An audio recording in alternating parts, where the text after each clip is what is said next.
Howdy, this is Mackenzie Franklin from SideGame LLC here in Colorado Springs, Colorado. Today we're going to be taking a look at my top 10 board games that surprised me. So this could be in a positive or a negative way, but I've been in this space for a long time, and sometimes I'll see a game and I'm just like, ooh, that was amazing, and I had no idea. So I'm going to try to focus on the positives here, so let's get in. So first thing that I want to talk about, though, is an honorable mention, because this is a game that I thought was probably going to be fine, but a lot of people were telling me to stay away from this one, and that's Pandemic Fall of Rome. So Pandemic Fall of Rome is a twist on that pandemic system where you're going to be fighting off cubes, but the cubes are barbarians. And the way you do this is through dice. And that was the thing that people were telling me to stay away from because they didn't like that additional randomness. You couldn't properly plan anything.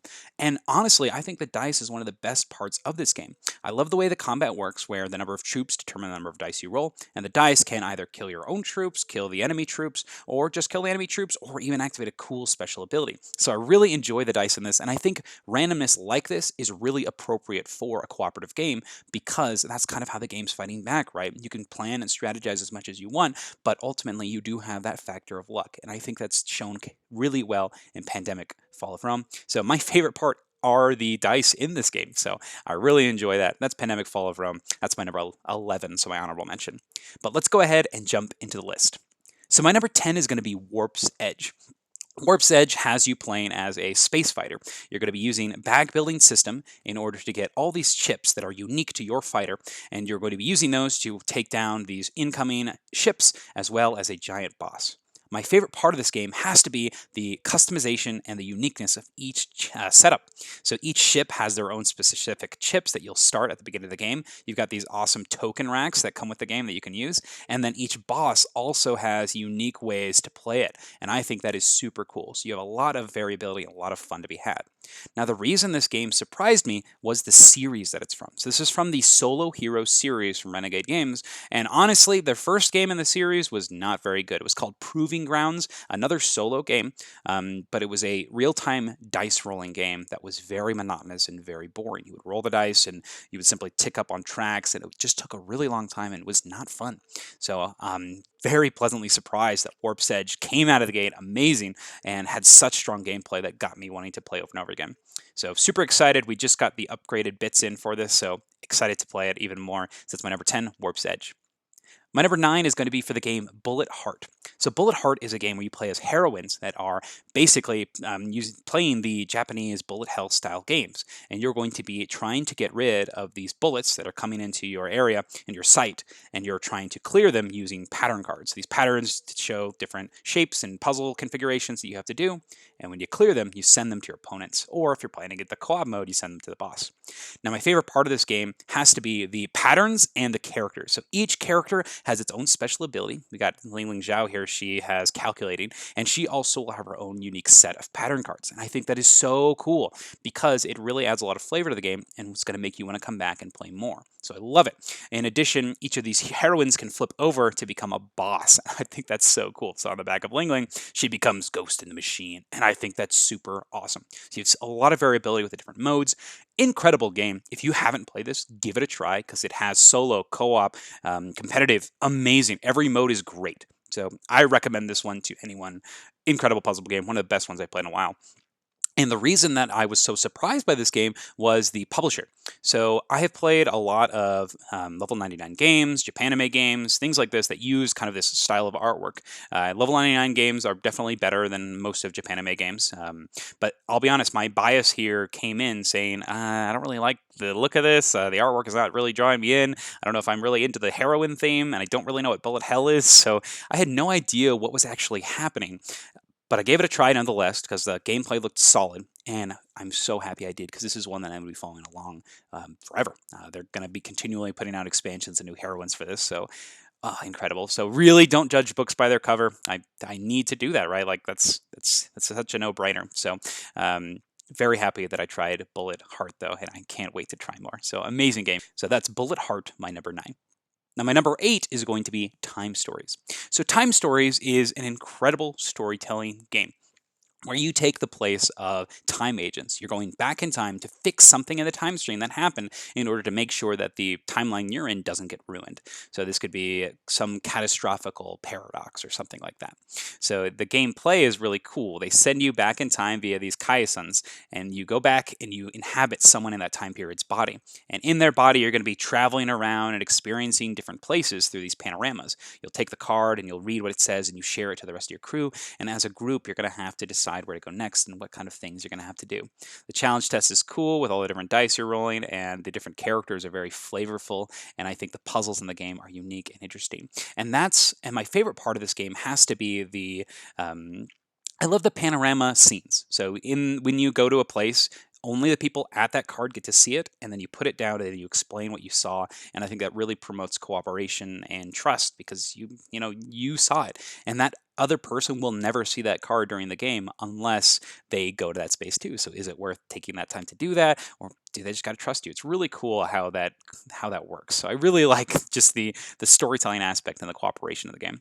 But the reason it's on my list is because this was one of the first games I had ever played. So I played this after Catan, Seven Wonders, and Splendor, and then Time Stories. And oh my gosh, I was just so flabbergasted, so surprised at what Time Stories could do with a board game space. I had no idea what I was getting into when I started this, and I'm so impressed. So I really enjoy Time Stories, and wow. And a little side note here, some of Time Stories scenarios also surprised me by being absolutely awful. So they're pretty hit or miss. I would look at reviews for which of these scenarios to look at because some of them are great and some of them are bad. So I would particularly stay away from the newest one, the Midsummer Night's Dream. I do not like that one. I think it's one of the worst ones. So, but the first three are pretty dang great. So I really like Time Stories. That's my number 6, number 8. I can't count. Number 8.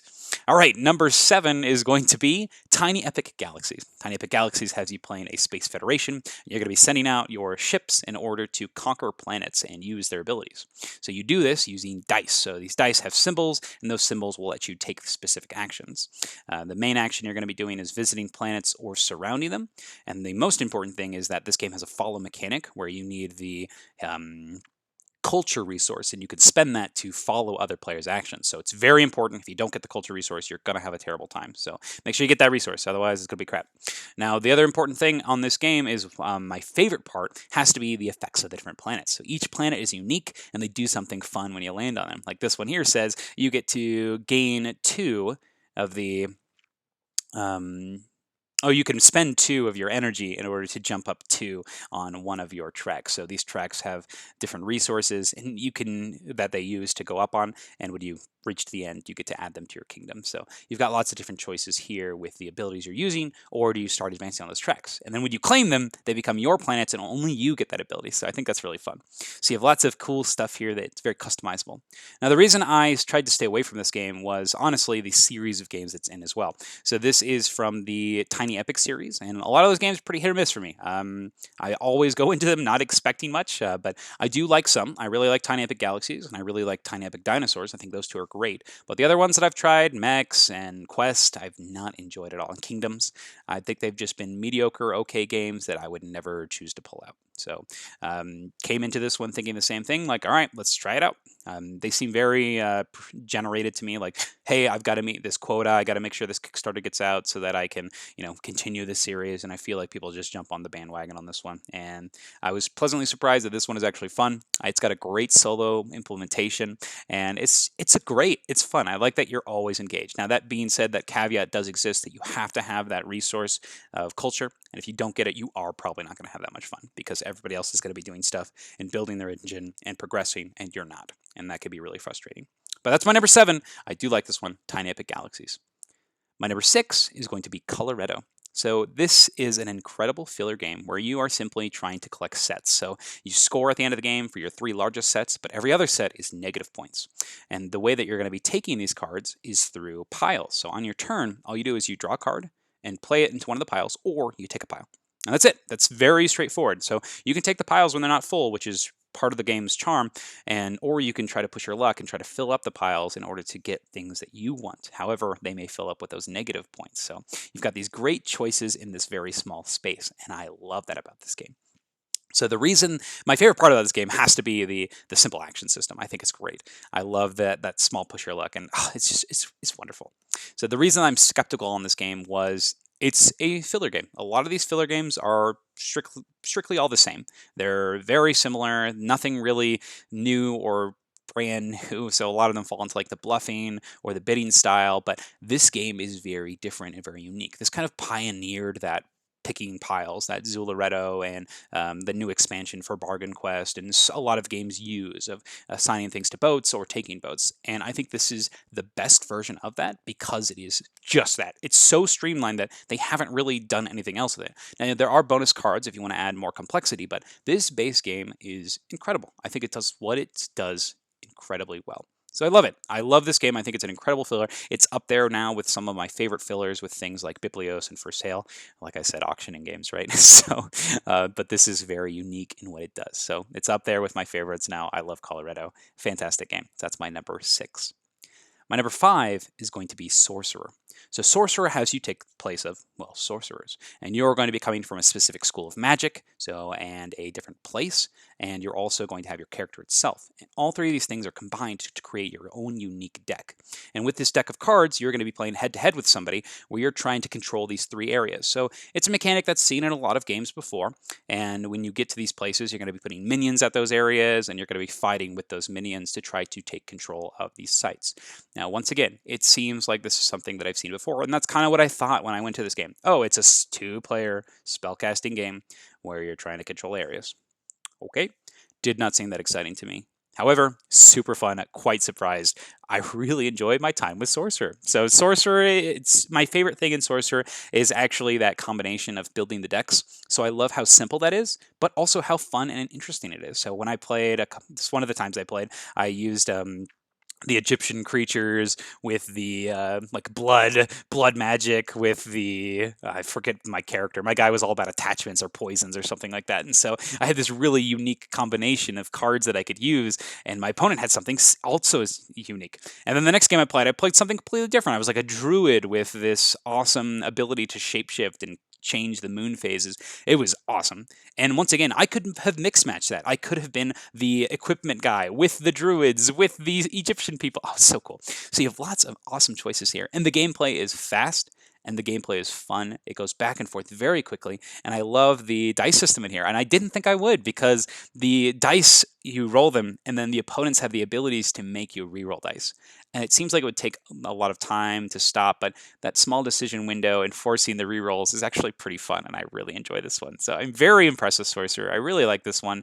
And once again, going from something that looked super generic to a great 2-player head-to-head area control game is awesome. And this game has more fun stuff on its way. It's got cooperative and solo modes that are also going to be incorporated soon, where you'll be fighting against a big bad, and he kind of roams around the areas. So I'm so excited to see what they do with that. So number 5, Sorcerer.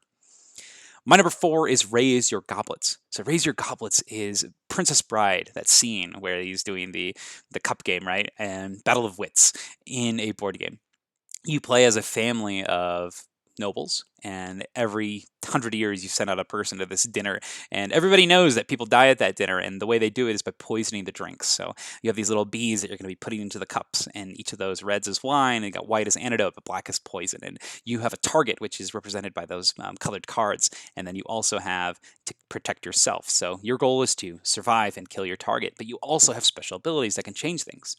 Now, my favorite part of this game has to be just the simplicity of the game and the absurdity of the game. I think it's so fun, it's so tactile, and those special abilities are just so interesting and neat and fun, and I love it. I love that you're actually putting things in there. I love the sound, I love the feel, I love this game as a whole. It is such a fun experience, such a great time, and the reason it's on this list was a couple of reviewers said that this game was terrible. They were really disappointed by it. They said that it was super fiddly, that it was more about memorizing than it was everything else, and the more and more I played it, the more I realized that it isn't about that.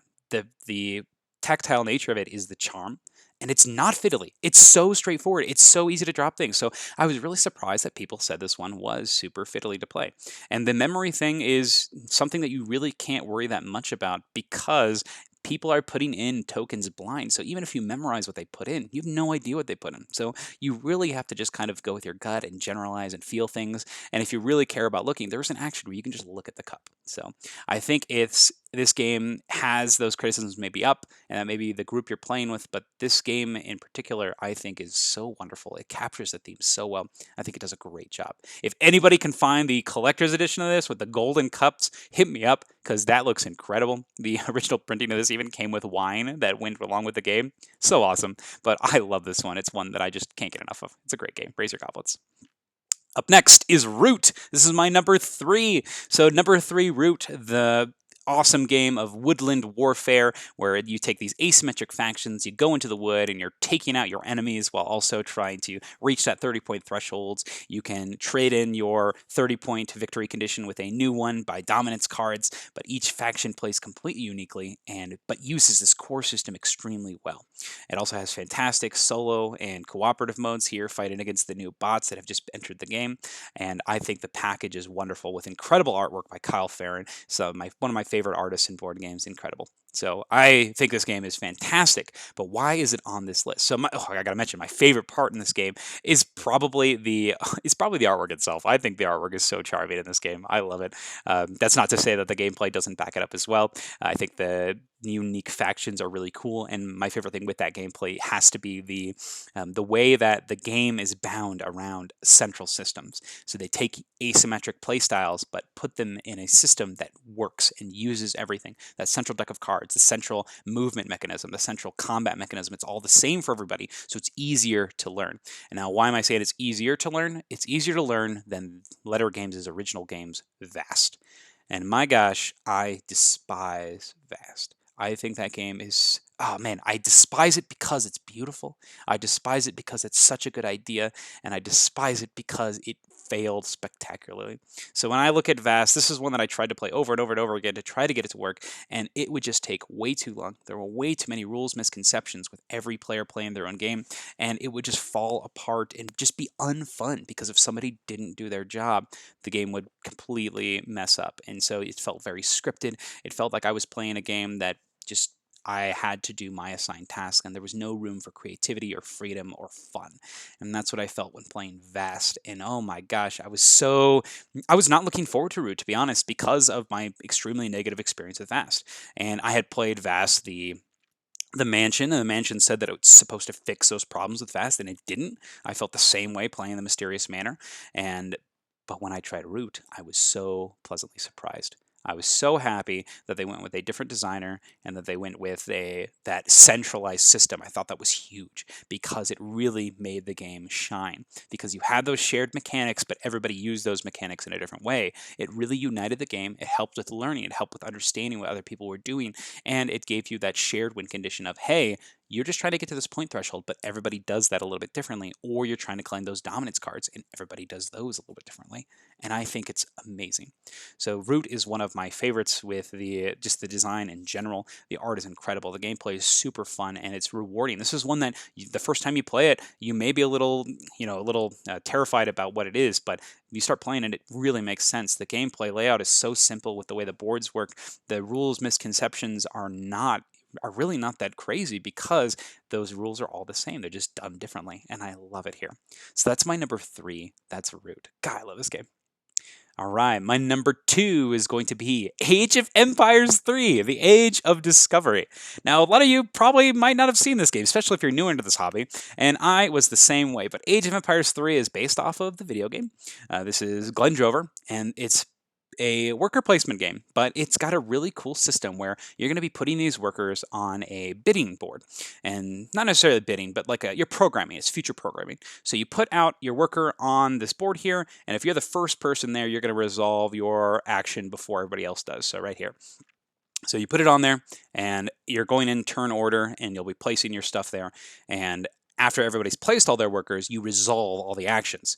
And I love that system. It makes so much sense, and it's so quick. I love that it's fast. I love that it's a hard decision because you're having to prioritize all these different actions. It's amazing. I think they did such a good job. This is so fun, and I love how quick it is, how fun it is, and the miniatures are hilariously small and cute, and I love them. You've got these little merchant ships that are essentially just wild tiles, but they're fun nonetheless. I love the different characters. This game is just charming, and it's actually great. It's super fun. Got great, awesome scoring near the end, and it has five distinct phases that are all equally as important. And I think that's super cool. So the reason my favorite part of this game has to be the action system. I think it's so well done. I think the action system is great, and I think that bidding is incredible. But the reason it's on this list is so I'm sure that many of you have experienced this, where you go to a friend's house and they say that they have a game that they want to show you, and they go to their shelf and they pull off this crusty, dusty box that looks like maybe it's been through hell and back, and it looks like it's older than you. And with some of my friends, that may be the case. And they pull some of these things off the shelf and they're cleaning the dust off. And you look at the art and you're just like, oh my gosh, what are we about to play? But then they open the game up and you start playing, and it just all clicks. And you're like, wow, this game is a lot of fun. That was my experience with this. I'm going to give a shout out to my friend Dan here. He had this on his shelf and he taught me how to play this one. And it was great. It was a great time. I'm really glad he picked this. My friend Dan and I have played a lot now, and he kind of knows the styles of games that I enjoy. And so he knew that I liked this one, and I'm glad he picked it out, because sometimes he does pick games that I'm like, oh my gosh, what am I playing? And this one was great. So I'm a really big fan of Age of Empires 3, The Age of Discovery, and I'm sure that some of you have been in that similar situation of, oh my gosh, what are we about to play? But then be pleasantly surprised. So that was great. So Age of Empires 3, The Age of Discovery, fantastic game. I'm going to go ahead and rate it right now. This is an 8 for me. I think this is a great game. Yeah, awesome game. All right, and my number one is How to Rob a Bank. So, How to Rob a Bank is an asymmetrical game where you either play as a group of robbers or you play as the police chiefs trying to stop them. So, one person plays the police, everybody else is a robber. And this game is really interesting because it's a programming game. Everybody at the start of the round is going to be playing a card face up on the board. And then one at a time, you're going to be playing these cards face up. And each of these cards does something different. So you've got all of these interesting things that could happen. But after everybody plays those cards, you flip over the deck and then you resolve those actions. And then one at a time, you do the actions. And you're trying to anticipate what people are going to be doing, and you resolve those simple actions of the cards. These are things like move, take money, throw money, use the vents, things like that. And the cops have a different set of actions on their cards. They can knock people out, they can stun, they can take things, they can trigger alarms. You've got all sorts of cool actions that are happening. And I think this one is a cute, straightforward little package that promotes cooperation and also has just a really interesting game mode. It has variable length of game based on the number of players, and I think that it's a blast. It's modular, it's quick, it's fast. So it's not my favorite game in the world, but this is one that I think needs to be on this list for a very specific reason. Now, before I tell you that reason, I do want to mention my favorite part of this game is definitely just the way it's played. So I love that one versus all aspect, and I love the cooperation that is going to come through the players of the robbers team, and I love that it doesn't take too long because the actions are pretty straightforward and simple. So I really like this one. I think they did a fantastic job. But the reason it's on this list is the way I got it. So if you have ever received a gift that is a board game, you might feel one of two ways. The first way you might feel is, yeah, I got a board game, new game to play, awesome. But I do not fall into this category. I fall into the category of, oh my gosh, somebody got me a board game. I'm going to have to learn this board game. I don't know anything about this board game. This board game is from Target. So this one's probably not that good. And it doesn't look that good. It looks super cheap, super small, not something I'm really excited for. And then I'm going to feel real bad when this game is not good and I give it away. And even though it was a gift, I'm going to feel terrible. And that's kind of how I feel when I receive games as gifts, because we have the library. We have pretty much every good game right now. But How to Rob a Bank? Thank goodness, was actually fun. So I was very surprised. This is one that I use a lot with younger people, a lot of younger kids. They really enjoy that kind of teamwork and back and forth. And it's one that I enjoy playing too. It's fun. I like the different roles. I like the characters. And thankfully, this is my friends Dash and Giselle gave me this one, and I was pleasantly surprised that it was actually good. So it's actually now part of the library, and I think it's a great little game. It's really fun, really small, really compact, really clever, and a great game. And I think it's one that deserves to be on this list. So that's How to Rob a Bank. That's my number one. So that is my list. If you have any games that you think are incredible surprises, please let me know down in the comments. If you agree with any of my decisions, please let me know. If you disagree, let me know. I'd love to hear what you think about these games. If you've played them, anything that you'd like to share, I'd love to hear it. If you have any ideas for top 10 lists you'd love to hear, I'd love to hear them. But thank you so much for watching, everybody. I really appreciate the massive growth that this channel has received in the last couple of days. We are so close to reaching 1,000 subscribers, so I'm really excited for that. But thank you so much for watching, everybody. Side game strong.